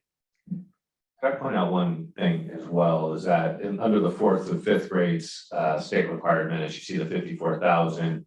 Then we had last year's 21, 22 minutes, it was 54,650, is that right? That's it. And there was some concern when we presented the last meeting that we were actually providing less instructional time for 4th and 5th graders. Reality is, with some tweaks we needed to do. We were just sort of in the drafting process and trying to provide information as updated as possible. But it is reflecting more minutes in 22, 23 than last year. I still have a question. Sure, of course. That was gonna be my first question, but can you just talk about why there's still differences in minutes between the 1st through 3 and 4 through 5 if they're coming in and going out at the same time? This has to do, I think, with the recess time. So in every grade level, how the schools work, and we don't yet have the actual schedules from the schools, but there's a dedicated 45-minute lunch schedule. So where that falls for Cabrillo might be different because of the 3 grade levels as compared to, say, the 6th grade levels over at ANSA. That's why we don't have those today. And then they have recess time. So the little student, the younger the student, they have a little more extended recess time. And that actually counts toward their minutes for TKK. So you'll see recess and included in their minutes, but not lunch. I know it's complicated, and there's 10-day averages and so forth. Then in 1st through 3rd, again, different recess period. Again, they have that 45-minute lunch, but now the recess doesn't count for their educational minutes. Same with fourth and fifth recess, doesn't count for their educational minutes, neither does their lunch, and a little shorter recess as well. And one of the requirements to offer a full day kindergarten is actually that we declare that we're doing so by offering more playtime and more, just what would be not typical, I guess more atypical, or maybe it's typical for a kinder and TK kid to be able to play and engage socially and emotionally with other students as part of the learning experience. And so I just want to say that what's unique about Wiseburn and why we can never get the schedules right, or they're right, they're very right. Why we can't get them to match is because you have a TK2 school, we have a 3-5 school, and then we have a TK to 5 school. So it's just because of logistics with each of those separate grade levels, it's never gonna match exactly. We just try and get as close as we can. And that's why I think Eileen is sharing that schools right now are working on some of the fine tuning details that won't add up exactly. Yeah, I think, so that actually is like part of my, I guess, second question, which is on the dismissal times. I see that the folks can now drop off in a wider window because of breakfast, right? So I just want to confirm that folks will be able to drop off as soon as breakfast starts for their grade level. So there's a wider window, so the mornings will be less crowded. But the afternoons it's unclear to me what's gonna happen, especially between like 138th Dana and Cabrillo, how they're all gonna dismiss at 3. Well, I think you figured this out, I right? have that all planned out. We do it, I will say too, the higher the grade level, the less cars that come in the parking lot. We have kids walking home on their own or in groups and so forth. But the younger children do get picked up sometimes in carpools and sometimes. We also have the E-Loop program and the Right School program, which are the same, heading on after school. We expect more children to be in that and less being dismissed. And it is a logistics issue that our principals are addressing. And Nisha, I know this isn't, probably not top of the head, but about how many kids are in right ed school prior to ELU? Was it 700? 700. Some over 700 kids. So I mean, of course, that's across the district. And now you're adding another 300 kids to this after school program. Plus there's staggered. So in other words, we will have supervision after school for about a half hour. So there's time to stagger. And so we're gonna have to work with families on that as well. That's another sort of, it's kind of a catch-22 for schools because dismissal is always going to be challenging. And of course, our schools being as close as they are. I have had a chance to talk to Culver City High School, middle school, and an elementary school are all in a very similar pattern. I didn't get a good answer from them because they dismiss at different times. So I have been reaching out. I guess that was the point. I mean, we are reaching out to figure out what other school districts do, but it's a challenge. After school is always going to be a challenge. So we're certainly going to keep an eye on this the first few weeks of school. Yes. Yes. Thank you. Yeah, but thanks for confirming that folks will be able to drop off in that wider window and hopefully that will alleviate some of the congestion around 135th Street in particular. Especially in the morning when people rush, it's really hard to get to, people are going to work and all of that. So hopefully we can alleviate some of that stress and we'll figure out after school as well. Because essentially what we're doing is taking everybody to what had been the Wednesday congestion in the mornings if we don't provide a wider window, right? Because everybody was going in at the same time on Wednesdays. That's right. And so I just want the community to be assured that actually is not what's probably gonna happen because folks will be able to drop off in this wider window and hopefully folks will be taking advantage of the breakfast options and that opportunity. So thank you, because this little one sheet thing has a lot behind it. This little 1-page schedule is a huge job to prepare. So thank you for that. And another question I have is, are we already contracted for the crossing guards? We just received the contract. We have not signed it yet, but I believe just received next year's contract. So we will be doing it. Yes, we are. That'll come to us at our next meeting potentially. Yes, I'll be, well, I don't see why not. And remind me, so that's at 135th and Glasgow. It's at ISIS and 135th. It's at 138th and ISIS. Is that it, or is there? And 135th in La Cienega.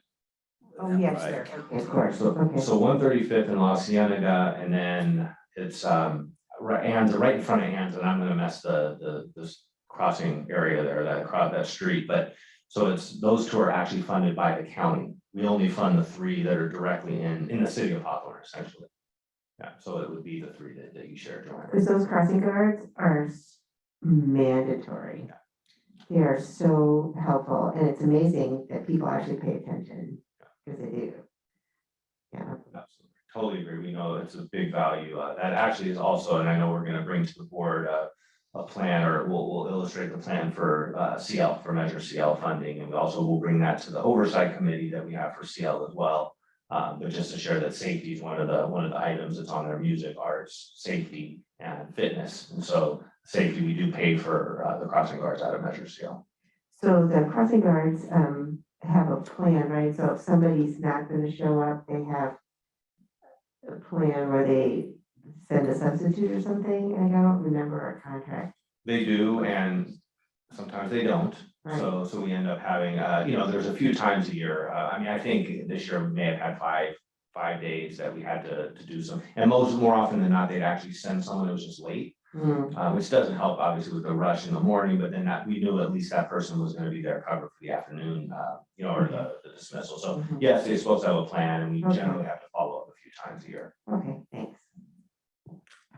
All right, so item 6.2 and 6.3, a vote please, all in favor? Aye. So that leaves none opposed. Thank you. Item 6.4, approve the MFT training clinical affiliation agreement with Pacific Oaks College. Motion, please. Have a motion. Thank you, Roger. Second. Thank you, Rebecca. Any questions or comments here? Quick question, Blake, in terms of the, Mike, Roger.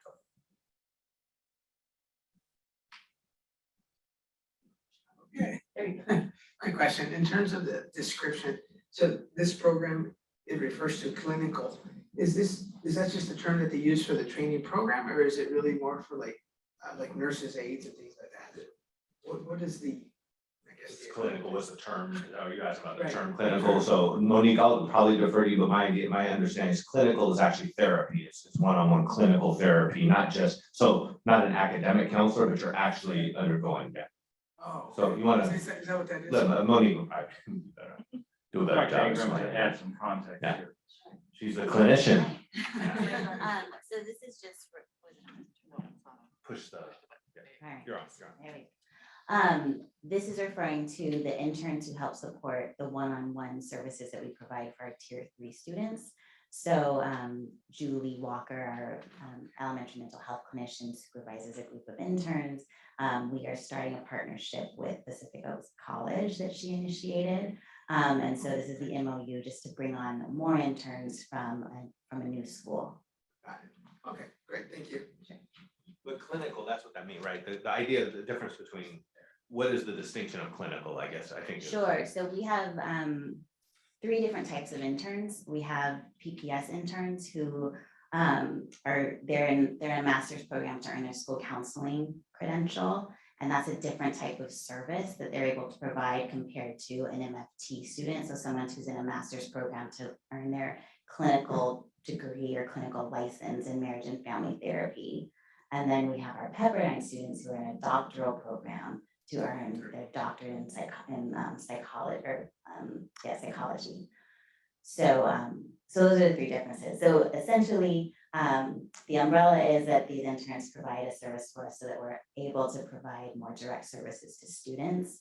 In practice, each of those 3 types of interns are a little different and have a different role with our students. But the clinical piece is that they're able to provide that tier 3 service, that more intense therapy for students compared to a school counselor who would provide like skill building or more universal supports like a classroom lesson, for example. Okay, thank you. You're welcome. Thank you. 6.4, approve this training clinical affiliation with Pacific Oaks. All in favor, please.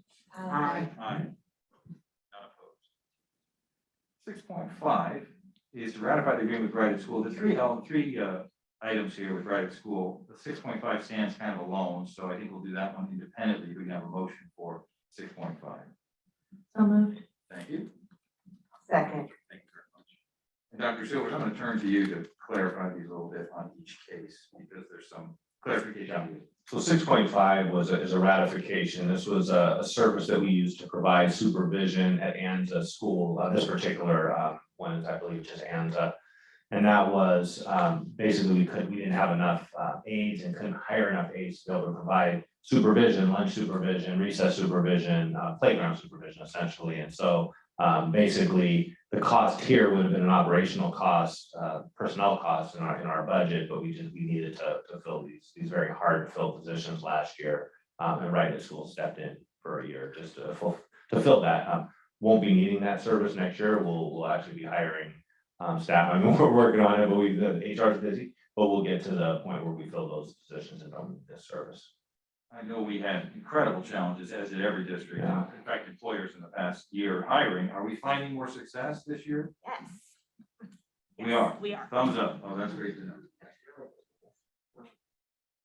Any questions for Dr. Silvers or Dr. Dugal?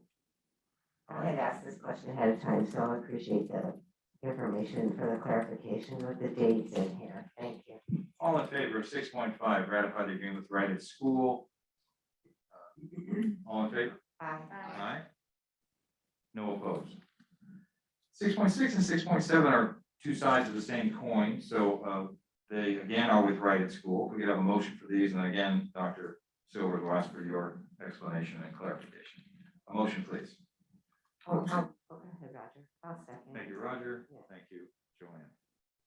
Dr. Silvers. Sure, so I could see where 6.6 is confusing because of the contract, and Joanne, thank you for reaching out and asking. I guess technically the board didn't need to vote on this particular contract because it's a contract that just rolls over year to year, but due to the large, it's a pretty big commitment to an organization, and because it rolls over, we just felt it was in the best interest of everybody that the board understand this, have this in front of them every year, so that we see what we're engaging in the following year. So this is for Right at School to provide the before and after school care program as they did the last year and a half almost.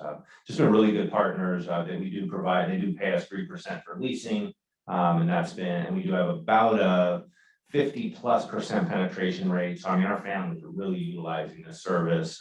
It's definitely I'd say it's evolved over time. I know we ran into a couple bumps early on in April when we returned to school, but honestly, it was a new organization, just kind of gaining ground and learning about the processes of the school, and I've just been amazing partners through this process and super responsive. It's just, I don't know how we did it otherwise. I mean, just really, really efficient and effective and gold standard program. So really, really happy with the work. Are we satisfied with the way the rates have been maintained or escalated, and with the facilities use that they actually have, as well as the appropriateness of the facilities for the program? Yes, so in terms of the rates they have for parents, they've been competitive in the market, and we have not heard, at least from the parents' perspective, in terms of the amount of services and what students are receiving as part of it. As we go to an extended day program, one of the slides we had shown, I believe in May, was that the cost of parents is actually going to decrease, right? Because there's gonna be less hours they'll be at Right at School. So I think that's a welcome surprise for parents in terms of that. The programming at Right at School has been great. Their summer program they actually expanded their program. Last year was only at one school. This year it is at Anza and Cabrillo. And they are over 100 kids in each of those programs. So it has been a packed program there as well. And in terms of the maintenance of the facilities, the revenue share model or part of the contract in terms of us getting some of that enrollment revenue is actually a great help to us as we extend our custodial support in the evenings to help clean the classrooms and get them ready. And they have been a great partner with us in terms of the classrooms that they are in, upkeeping those. And then in return, we do make sure that we sanitize and clean them in the evenings.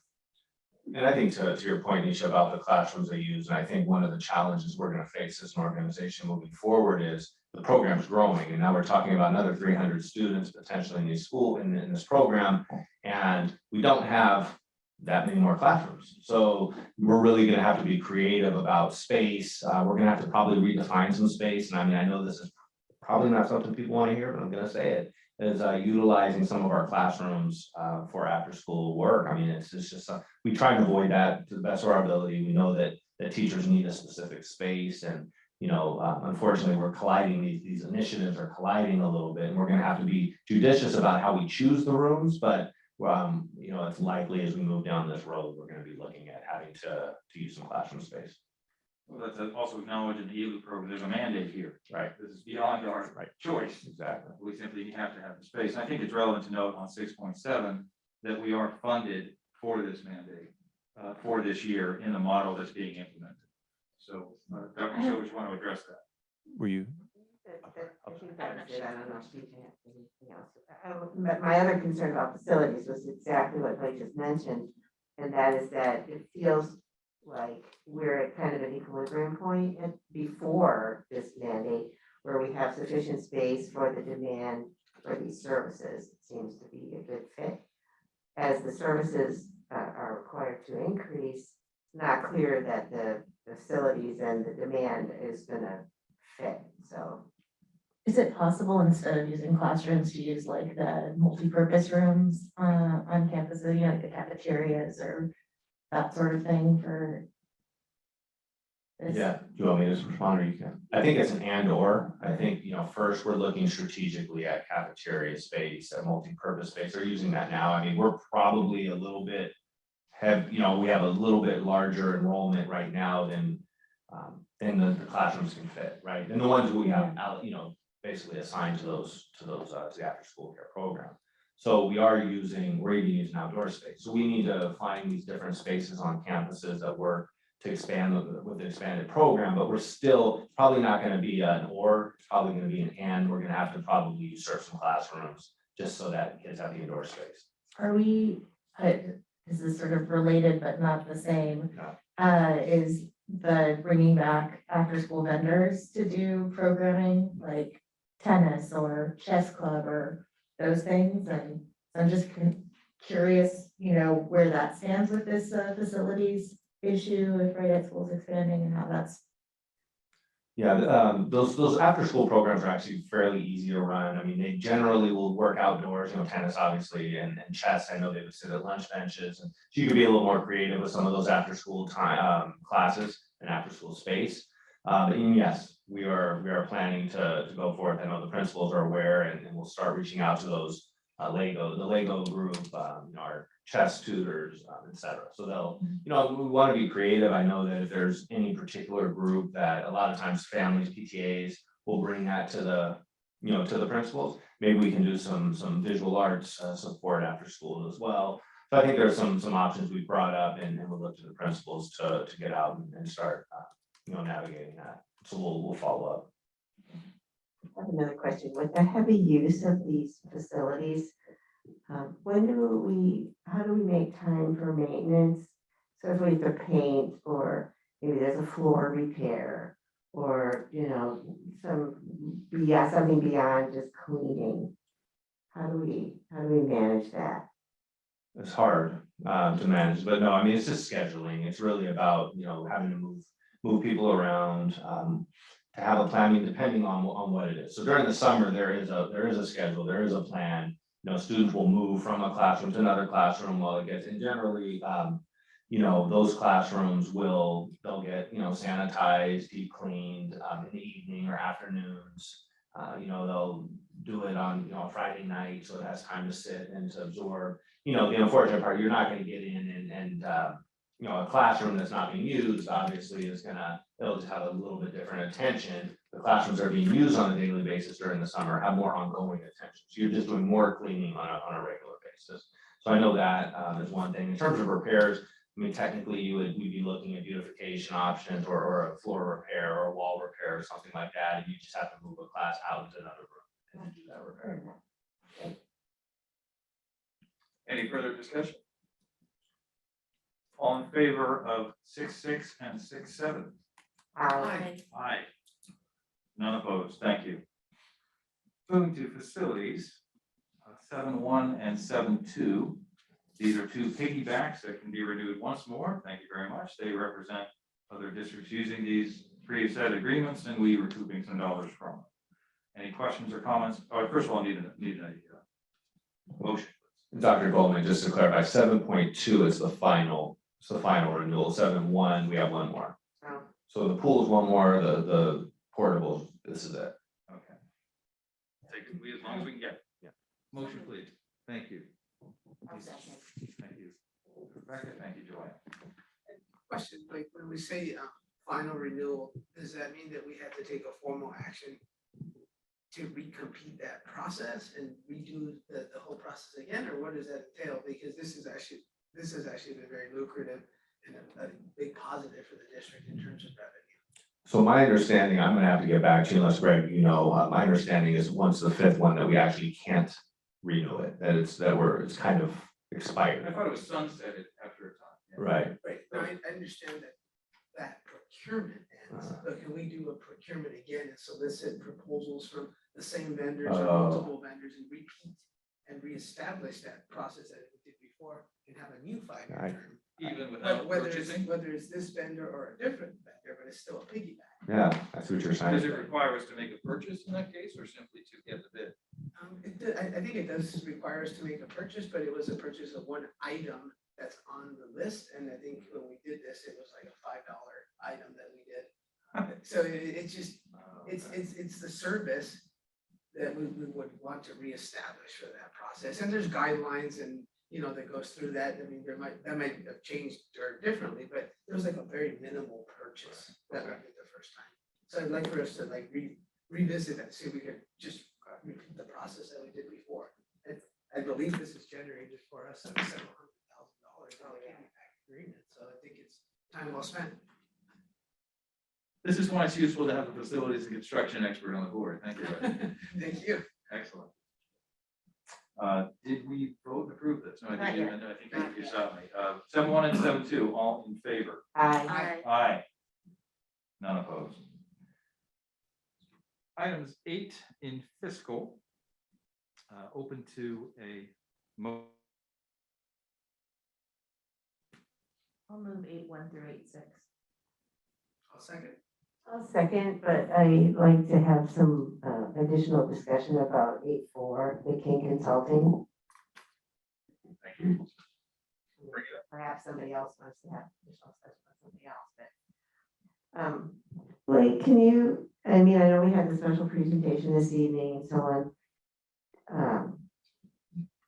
Do you have any sense, or do we have records? I'm sure we do have records that show how much we spent with King already and what the returns have been and what the likely benefits from approving this contract right now are? Yeah, I could speak more. I think some of that I'm gonna have to go do a little bit more digging over years to draw that. I could just say for this particular, so I could speak to this particular Okay, fair enough. 841. And that we already were eligible for $80,000 plus dollars, almost $81,000. That's the answer one that was cited in the presentation. Correct.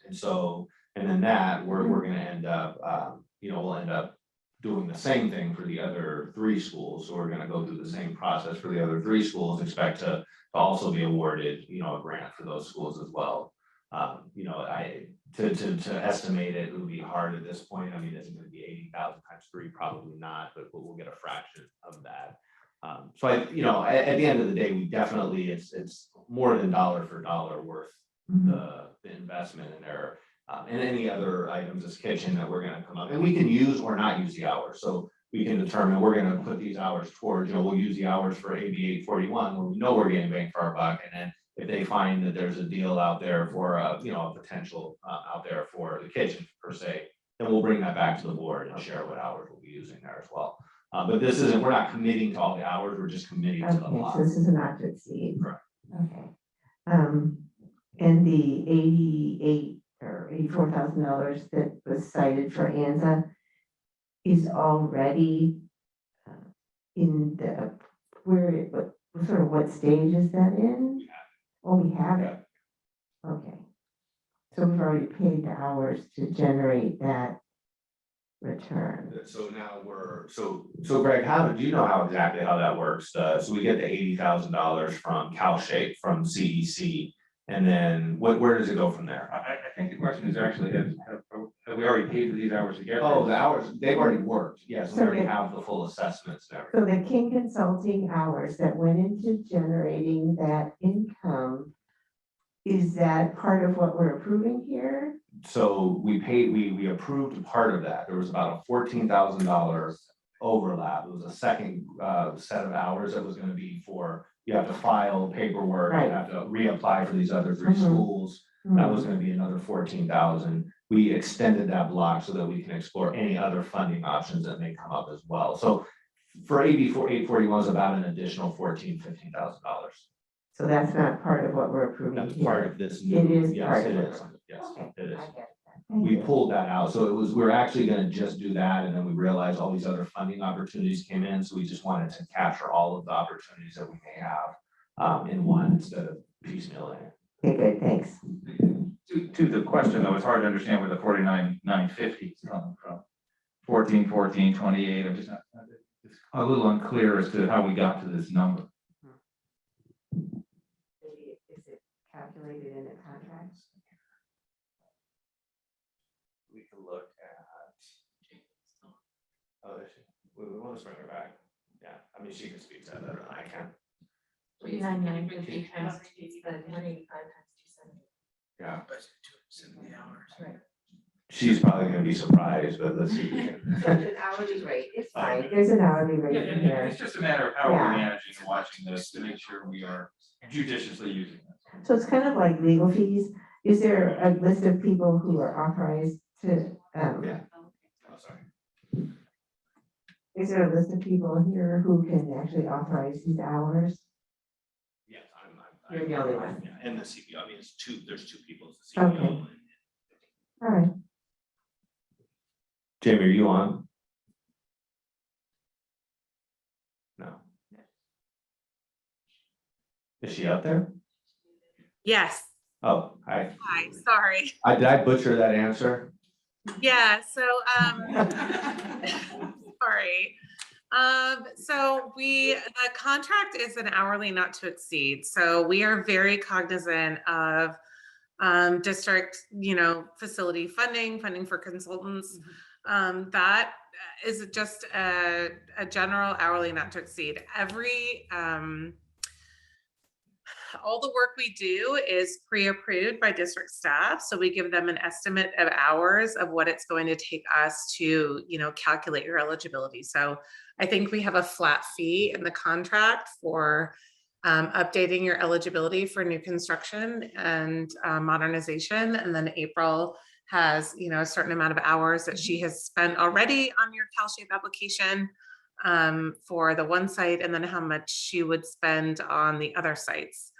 Which is really nominal. It's definitely not a one-to-one. I mean, I think she may have spent somewhere between 4 and 6 hours on the application that you got, $80,000 on. We certainly would be happy to bring that back to the board to give you a kind of cost benefit analysis of the cost of our services versus the funding that you get as a And- result of those services. And part of the dashboard, when and if we get that up and running, that does also have a breakdown with an estimate on how many hours it takes for each component of an application, and as well as CalShape. So it does include all of that, and everything runs by the district before we move forward. Yeah, we don't ever provide services until we have had a conversation about how much time will this take, what's the return, what's our ROI or return on investment, and what's the guarantee of funding. So here's a question. When you say you don't have, you start doing work until you have a conversation, does that mean also that there would have to be an agreement in writing before you would proceed? Or is it literally a conversation? Typically, we like to have an email conversation back and forth, like, hey, here's the amount of time we think it'll take to update your modernization and your new construction eligibility. Are we approved to move forward with this? And then, like April said, if we'll have a meeting that has the dashboard that says, hey, we have identified this funding opportunity. In order to prepare the funding application, here's how much time of our time is going to take. Here's what that costs to the district. Here's what here's what the funding will be to the district. Here's the timeline and the year you'll get that funding. And then here's a percentage of our fees compared to that funding. Okay, it seems like for both sides, it protects everybody to have an email or something in writing. that defines a task and agreement to perform that task. Absolutely. And, you know, we're very transparent. We bill, you know, in 15-minute increments. Our time slips are always detailed in our invoices. We don't bill like attorneys. I mean, nothing against attorneys are wonderful and necessary. They're absolutely wonderful and necessary, but, you know, a lot of the work we do, we just see ourselves too as a resource and educators. So if there are questions that come up about, oh, are we eligible for this? Are we eligible for that? And we get a phone call, you know, you're not gonna see that on a bill. We just, we really see this as a relationship, and, you know, we're very transparent about the time that we bill for our services. Okay, great. Appreciate it. Thank you very much. Of Thanks for course. coming back on. Thank you. Dr. Goldman, I know you had asked for a particular study of maybe the work that's been done. I just want to make sure we capture exactly what you want, maybe while they're still on, that we can. Well, I think the dashboard Can you look? would address it. Anything that's pending, if it's on the dashboard, gives us a good idea. And then I assume once something is authorized through this email process, for example, it would then go on the dashboard. Is that correct? Yes, so absolutely. So if you wanted to, we can tailor the dashboard to include whatever information you want. So typically we don't include like, here's exactly the number of hours we spent, but if that's something that you wanted us to include, we absolutely could. You know, it's easy enough for us to pull up the projects that we've worked on, how many hours we billed versus how much funding you've received. So, you know, to date, April has billed 46 hours for your CalShape applications to date, right? So, you know, and that translates to, I can't do math that quick in my head. I think $2,200. Yeah. At the end of the day, this is a great investment for us. We appreciate that. Yes, certainly, the details helpful. Just know, I think for me, the big issue that Dr. Silvers was asking about was, I know that we had approved things in the past that you're working on, and I just had no way to know where we were on those. Right. Useful. No, absolutely. And I think having that dashboard and having, here's the work we've completed to date. Here's the hours that were allocated to that project. Here's the hours we've spent. Here's the work that's remaining to be done. And here's, you know, your funding opportunity would be really helpful. You know, Jamie, and I have to say, that's not your fault on that. I mean, I think that I need to do a better job of engaging you guys and making sure that we keep, you know, kind of regular meetings and updates to the board. So I just want to say that it's probably my scheduling issue, more so than I know you always provide the right information too. So thank you. Thank you.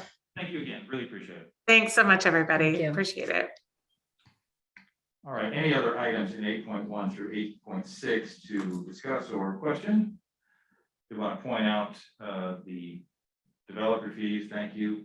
If you want to point out that one, Dr. Silvers, that was a big number. I got off track there. So we're on, what's our? I'm talking about miscellaneous receipts. This was the developer fee for nearly $90,000. Yes, Yeah. the chargers. The Chargers, new training facility means great things for them, and $90,000 for us. So thank you very much to the Chargers. I was surprised. Where is that being built? Just on, across, where the specialties, so right next to the chicken, what's it called? Cane's, Raising Cane's. Oh, up by the new development there, where Cedars has the. Exactly. And I imagine, have we gotten, I imagine that whole Cedars area or Torrance Memorial would also lead to some dollars. Have we seen that yet? It would, we'll have to get a breakdown of that. I It'd be mean, nice we to get see. it, It's a lovely thing for the district. So thank you. We can get that. There's a lot of building going on. Oh, Top golf yeah. and that, which we did get top golf, but, yeah. we'll have Do to- we recall how much the top golf one was? I don't. Yeah. Let me get that. Yes. But thank you. Maybe And we could see it was the developer fees. yeah, it'd be nice to see. Exactly. Yeah. I know we're going to be reviewing that schedule shortly as well. All right, all in favor of items 8.1 through 8.6? Aye. And again, none opposed. Thank you. Moving to items consent, which we usually would take together, but I want to separate a couple here. So we could take 9 and 1, 9.1 and 9.1.2 together. That would be helpful. Just want to talk with the calendar independently. So a motion, please, for 9.1 and 9.2. I'll move. Thank you, Roger. Second. Thank you, Rebecca. This is some classified and certificated board agenda items for their participations in events and such. Any questions or comments? All in favor? Aye. Aye. None opposed. 9.3, the holiday calendar. Motion, please. Thank you. Second. Any clarification here, Dr. Silvers? Nisha, you wanna jump?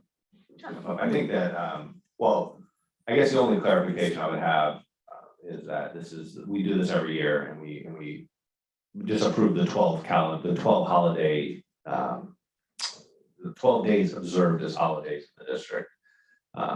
So, I mean, would you like anything additional? I mean, is there anything, Nisha, that?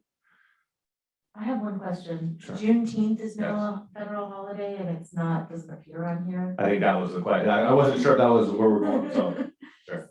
So a little bit of kind of information to share is that Juneteenth is actually recognized by proclamation by Biden as a federal holiday. It is not a state holiday. Newsom also put a proclamation as an observation of the day, but it is not a legal state holiday. It is in the process of getting signed, but I'm gonna be honest, I don't know it was introduced, it wasn't signed into effect in time, and so it's not something that is a legal holiday that must be given. Now, it is something that can be negotiated by CSCA and by bargaining units. And so they are able to bring it to the table as one of the holidays that can be observed. But at this time, it has not been brought to the table as something to be observed. So the optional days add to the 12, so then it becomes 14. So that, One could be used as a. correct. So yes, so yeah, that's usually how, when new holiday, when those things come into play. For example, Cesar Chavez Day is something that is not necessarily recognized as a state holiday, but some school districts do have no school on that day. It's a non-work day for employees. And so those are one of the days that the optional days take up. So it would basically, sometimes districts call them local holidays, so it's more discretion of the district or the local area as to what you use. So some districts have Good Friday off, for instance, other districts don't, so it just depends, sometimes on the region. Yeah. Maybe you just said this and I missed it. Cesar Chavez Day is a state holiday, right, in California? And it's not on here either. It is not, it's one of those, once again, it can be observed. Okay. It's not required as a day off on that particular March 31st. That needs to happen. The reason I said the 14 is because there are 14 days here listed, right? Mhm. Okay, so you said there were 12. I made a mistake on that, sorry. Yeah, sorry, I was wondering where it's 14. It's 14, good, okay. Okay, perfect. Sorry. Okay. Any other questions on the calendar? All right, which number is this? This is 9.3. Thank you. All in favor? Aye. Any opposed? 9.4 through 9.8, a motion, please. We have a motion. Thank you, Roger. Second. Thank you, Rebecca. Questions or comments here? Just one quick question. If I wanted to see the 1,332 cohorts, no, I'm just joking. Thank you. If you could clarify, it does seem like a very odd I would large like to number. speak to this. I'm glad you brought it Yeah. up. It was a lot of work, so. It was a lot of work and, just hats off to the IT team, but this is for whatever reason, there were a lot of items that were stored for parts, for future use, for whatever reason on all four of our campuses. And we were able to pull them all together this summer and identify which were working, which were worth keeping and which were not. But also what you're looking at are a total refresh of our Chromebooks for some of our sites.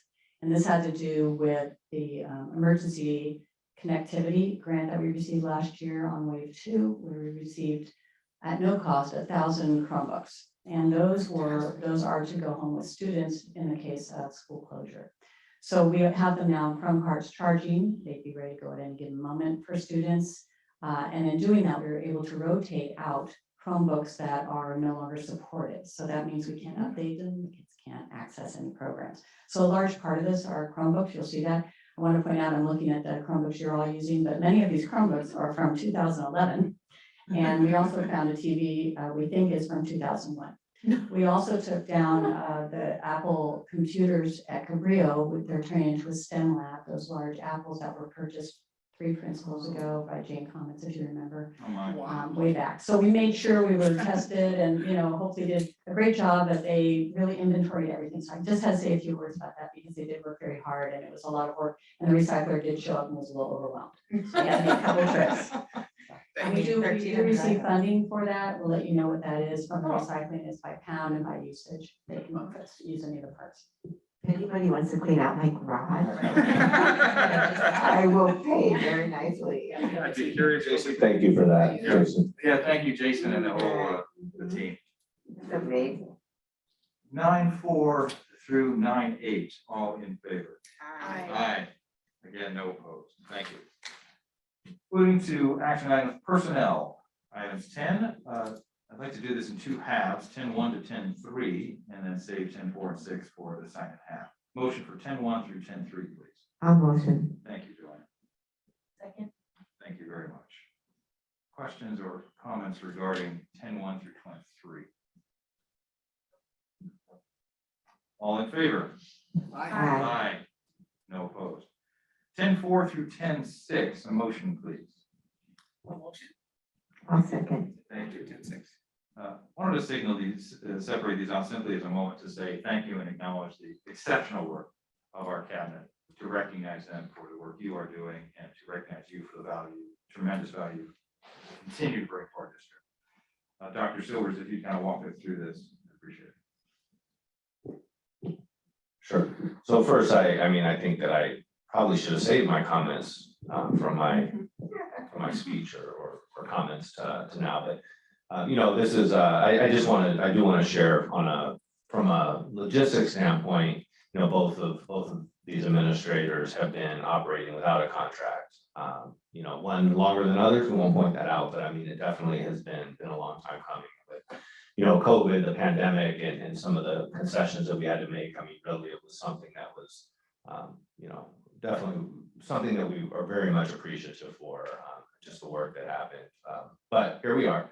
The first item, 10.4 on the schedule, is an adjusted salary schedule. Both this we're moving from step 5, which both have been on for a couple of years. I know Eileen probably for several years on step 5, and then moving to step 8. Now, just to clarify, this is actually an adopted salary schedule, not for a human being. It's not for a person. It's for a job position. So as we things happen and people change and move on and so forth, that we would hold this as a job salary schedule, for future positions. So there's a range and people would fall somewhere in that range. Of course, we bring that to the board should we need to negotiate contracts in the future. So that's that. And then I think the specifics of 10.5 and 10.6 are in the document. So I'll just thank the two. They're both sitting here. Still. I'll add, this was a little bit out of protocol, but due to the value, we want to ensure that we recognize the exceptional work, the value you bring to us. We are incredibly appreciative and want you to know that. So thank you very much. Any other comments or questions from the board? No, I think it's a pleasure to be able to extend our thanks in this way. It's one thing to say thank you, and it's another thing to actually support people's growth and contributions in a financial manner. And I think it's really important that we do that, and I'm glad that we're able to. And thank you so much for your service. Just wanted to say thank you. It's a pleasure, and I'm glad you're both members and a part of the Wiseburn family and team. Really appreciate all of your guidance, support, and leadership, most of all, especially in these tough times. So I wanted to thank both of you for all your commitment and dedication to Wiseburn. Thank you so much. I'll just echo my colleagues' words of thanks for all of the work that both of you do. So, thank you. And Dr. Silvers, I wanted to ensure that the 10-year lock-in clause would guarantee. No indentured servitude here. Right. All right, all in favor of 10.4 to 10.6? Aye. Aye, with an enthusiastic aye. None opposed. Thank you all very much, and thank you again. That concludes our agenda, short of upcoming dates and events. So we can put those up. We got the first day of school on there, First day of school, Monday, August 29th. I invented a word. And of course, our next regular board meeting, August 17th, although I believe we have a special board meeting on August 2nd. Yeah, so when we get confirmation, we post that. That needs to be posted only 24 hours in advance, so then we potentially would have added that, but yeah, it's a special meeting. Yeah. Is that an evening? It was scheduled, I believe, at 6. When, I think the email Wendy said was 6. I can verify that. I think it was at 6 p.m. I don't remember. Okay. So it would, Jeff, it's not a closed, it's just an open meeting? That's correct. It's just an open meeting and it's a 2-item. One would be the potential to look at the bond resolution, and then the second would be a budget. We'll have the final numbers for the budget. We'll be presenting the 45-day budget revision. Yeah. Okay. And again, Monday, August 29th. My goodness, school keeps on coming. All right, any other issues or items to bring up at this time? We do have a second close. We will have a second close briefly if we could. It is 8:04. This concludes this evening's agenda. Thank you very much. We are adjourned.